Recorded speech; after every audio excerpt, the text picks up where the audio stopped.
નમસ્કાર મિત્રો, શું આપ જાણો છો કે સંયુક્ત રાષ્ટ્ર સંઘ એ શું છે? એની સંસ્થાઓ કઈ કઈ છે?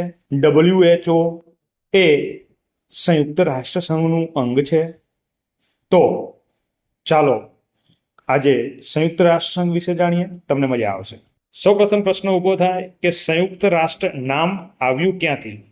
તો આ નામ ચર્ચિલ અને રૂઝવેલ્ટની ચર્ચા વખતે મળી આવી. 31 ડિસેમ્બર જ્યારે વ્હાઇટ હાઉસમાં વડાપ્રધાન ચર્ચિલ સ્નાન કરી રહ્યા હતા ત્યારે પ્રમુખે એવું સૂચન કર્યું કે બંનેની સંયુક્ત ઘોષણાનું શીર્ષક સંયુક્ત રાષ્ટ્રોનું જાહેરનામું એટલે કે declaration of the United Nations આપવું. અને તે સમયે હાજર માનનીય મહેમાનોએ તેમાં સંમતિ દર્શાવતા સંયુક્ત રાષ્ટ્ર શબ્દ અસ્તિત્વમાં આવ્યો. સંયુક્ત રાષ્ટ્ર સંઘની સ્થાપના બીજા વિશ્વયુદ્ધ પછી થઈ. શા માટે? તો કે વિશ્વના દેશો યુદ્ધો કરી અને હવે થાક્યા હતા. હવે એમને કોઈ એવી સંસ્થાની જરૂર હતી કે આ બીજું વિશ્વયુદ્ધ થયું એવું બીજું કોઈ યુદ્ધ થાય નહીં. અને એટલા માટે એમણે સંયુક્ત રાષ્ટ્ર સંઘની સ્થાપના કરી.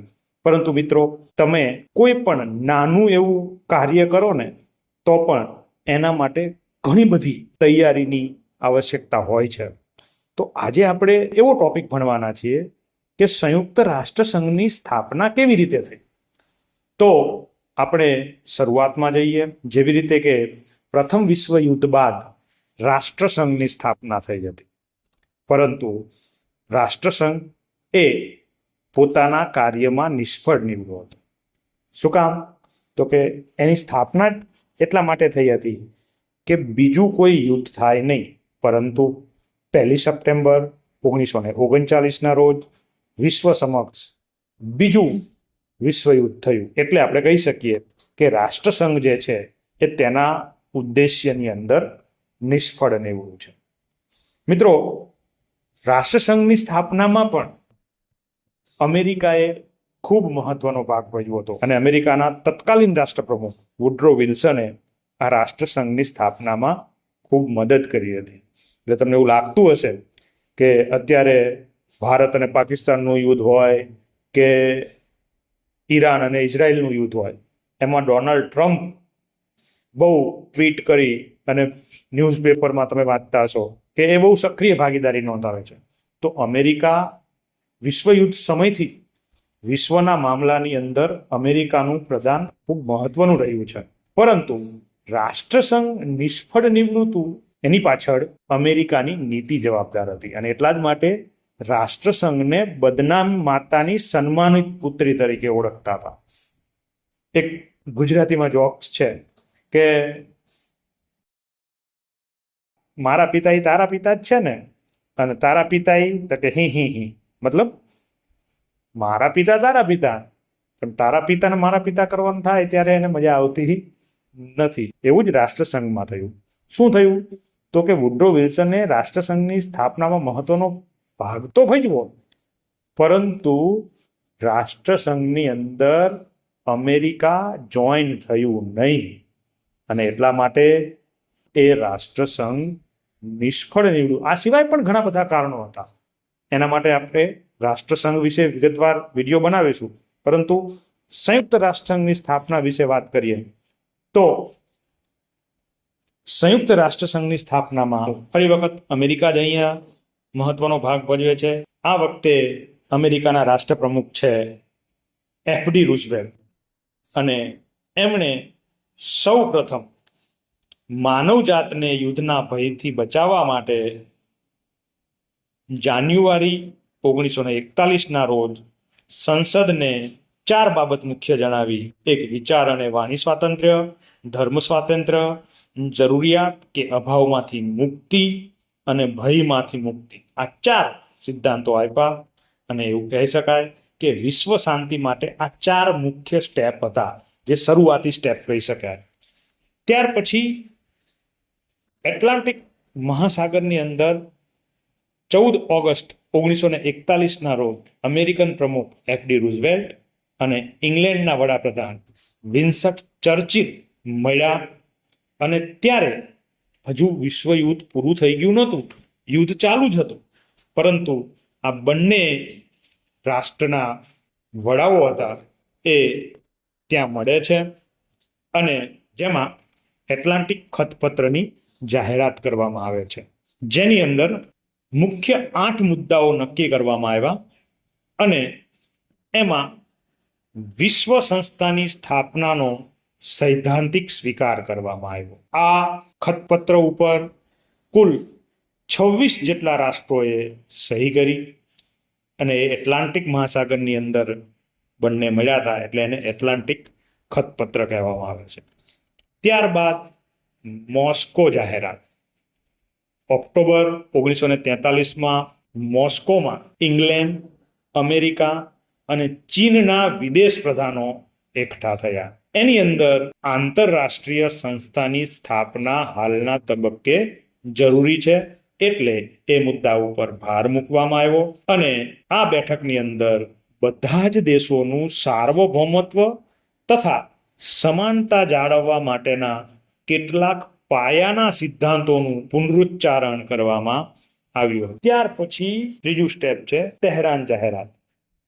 તહેરાન એ ઈરાનનું પાટનગર છે, જેમાં 1943ની અંદર ચર્ચિલ, રૂઝવેલ્ટ અને સ્ટાલિન, હવે અહીંયા રશિયાના નેતા સ્ટાલિન જોડાય છે, એમણે સંયુક્ત રીતે એવું જાહેર કર્યું કે વિશ્વ શાંતિની સ્થાપના માટે સ્થાપનારી આંતરરાષ્ટ્રીય સંસ્થામાં જોડાવા માટે વિશ્વના બધા જ દેશોને આમંત્રણ આપવું અને આ રીતે એક વિશ્વની આદર્શ આંતરરાષ્ટ્રીય વ્યવસ્થાનું ચિત્ર ઊભું થયું અને ત્યાર પછી એમાં નવી વિગતો ઉમેરવામાં આવી. ત્યાર પછીની વાત છે હોટ સ્પ્રિંગ્સ અને એટલાન્ટિક સિટીની બેઠકો. મે, જૂન અને નવેમ્બર 1943માં અમેરિકામાં હોટ સ્પ્રિંગ્સ અને એટલાન્ટિક સિટી મુકામે વિશ્વના જુદા જુદા દેશોના પ્રતિનિધિઓની બેઠક મળી, જેની અંદર યુદ્ધ પછીની પુનઃનિર્માણની સમસ્યા, નિર્વાસિતોની સમસ્યા, ખેતીવાડીની સુધારણા વગેરે પ્રશ્નો ઉપર ચર્ચા વિચારણા કરવામાં આવી અને જેના કારણે આ સંયુક્ત રાષ્ટ્રસંઘની સ્થાપનાને બળ મળ્યું. ત્યાર પછીનું સ્ટેપ છે બ્રિટેન વુડ્સ પરિષદ. આ પરિષદ જુલાઈ 1944માં અમેરિકાના બ્રિટેન વુડ્સ મુકામે મળી. આ પરિષદની અંદર 44 રાષ્ટ્રોના પ્રતિનિધિઓએ હાજરી આપી અને તેમાં ખાસ આંતરરાષ્ટ્રીય નાણાં ભંડોળ તથા આંતરરાષ્ટ્રીય બેંકની સ્થાપના કરવાનો નિર્ણય કરવામાં આવ્યો, જે આગળ જઈને સંયુક્ત રાષ્ટ્રસંઘના મહત્વના અંગો બનવાના હતા. ત્યાર પછી આવે છે ડમ્બાર્ટન ઓક્સ પરિષદ. ઓગસ્ટ 1944માં ડમ્બાર્ટન ઓક્સ મુકામે 50 રાષ્ટ્રોના પ્રતિનિધિઓની બેઠક મળી અને એમાં આંતરરાષ્ટ્રીય શાંતિ અને સલામતી જાળવવા માટે વિશ્વ સંસ્થાના બંધારણનો કાચો મુસદ્દો તૈયાર કરવામાં આવ્યો અને તેની અંદર વિવિધ અંગોની સત્તા વિશે પણ વિચારણા કરવામાં આવી. ત્યારબાદ યાલ્ટા પરિષદ. ફેબ્રુઆરી 1945માં ડેમ્બાર્ટન ઓક્સ પરિષદમાં પાશ્ચાત્ય સત્તાઓ અને રશિયા વચ્ચે અમુક મતભેદો ઊભા થયા, જેના નિવારણ માટે ફરી પાછા 1945માં ફેબ્રુઆરી માસમાં સ્ટાલિન, રૂઝવેલ્ટ અને ચર્ચિલ યાલ્ટા મુકામે આ 3 મહાસત્તાઓના નેતાઓ એકઠા થયા અને આ પરિષદમાં અન્ય નિર્ણયો સાથે વિશ્વ સંસ્થાના બંધારણને આખરી સ્વરૂપ આપવા માટે 27 એપ્રિલ સાન ફ્રાન્સિસ્કોમાં એક વ્યાપક સંમેલન બોલાવવાનું નક્કી કરવામાં આવ્યું. યાલ્ટા પરિષદની અંદર મુખ્ય 3 નિર્ણય લેવામાં આવ્યા. એક તો એવો નિર્ણય લેવામાં આવ્યો કે હવે પછી વિશ્વ સંસ્થાની સ્થાપના માટે અને એના બંધારણને આખરી સ્વરૂપ આપવા માટે સાન ફ્રાન્સિસ્કોમાં એક વ્યાપક સંમેલન 27 એપ્રિલે બોલાવવામાં આવશે. બરાબર. બીજું એ કીધું કે આ પરિષદની અંદર 1945ના 1 માર્ચ સુધીમાં જર્મની સાથે જે યુદ્ધ જાહેર કર્યું હોય તેમને જ બોલાવવાના છે. અને ત્રીજી વાત એ કરી કે ફ્રાન્સ તથા ચીનને સલામતી સમિતિના કાયમી સભ્ય બનાવવાના અને એક વાલીપણા સમિતિ રચવાનો નિર્ણય કરવામાં આવ્યો, જે આગળ તમને જાણવા મળશે સંયુક્ત રાષ્ટ્રસંઘના અંગોમાં. ત્યાર પછી જે છેલ્લું સ્ટેપ હતું સંયુક્ત રાષ્ટ્રસંઘની સ્થાપનાનું, સાન ફ્રાન્સિસ્કો પરિષદ 25 એપ્રિલથી 26 જૂન 1945. આ પરિષદમાં સંયુક્ત રાષ્ટ્રની સ્થાપના કરવામાં આવી. આ પરિષદનું ઉદ્ઘાટન તે સમયના અમેરિકન રાષ્ટ્રપતિ ટ્રુમાને કર્યું હતું અને એમણે એવું કહ્યું હતું કે આપણે યુદ્ધમાં એકલા ન હતા તો શાંતિમાં પણ આપણે એકલા ન રહી શકીએ. અને આ પરિષદે 2 મહિનાની ચર્ચા વિચારણાને અંતે આંતરરાષ્ટ્રીય શાંતિ, સલામતી તથા આંતરરાષ્ટ્રીય ક્ષેત્રે આર્થિક, સાંસ્કૃતિક અને માનવતાવાદી સમસ્યાના ઉકેલ માટે પરસ્પર સહકાર આપવાની વાત કરવામાં આવી અને સંયુક્ત રાષ્ટ્ર સંસ્થાના બંધારણને આખરી સ્વરૂપ આપવામાં આવ્યું. તેના ખતપત્ર ઉપર હાજર રહેલા રાષ્ટ્રોના પ્રતિનિધિઓએ સહી કરતા 24 ઓક્ટોબર 1945ના રોજ સંયુક્ત રાષ્ટ્ર સંઘ, જેને આપણે યુનાઇટેડ નેશન ઓર્ગેનાઇઝેશન કહીએ છીએ, તેનો જન્મ થયો અને હવે તેને યુએનના નામે પણ ઓળખવામાં આવે છે. સંયુક્ત રાષ્ટ્ર સંઘના ઉદ્દેશ્યો અને તેના અંગો વિશે વિગતવાર ચર્ચા હવે પછીના વિડીયોમાં આપણે કરીશું. Thank you very much.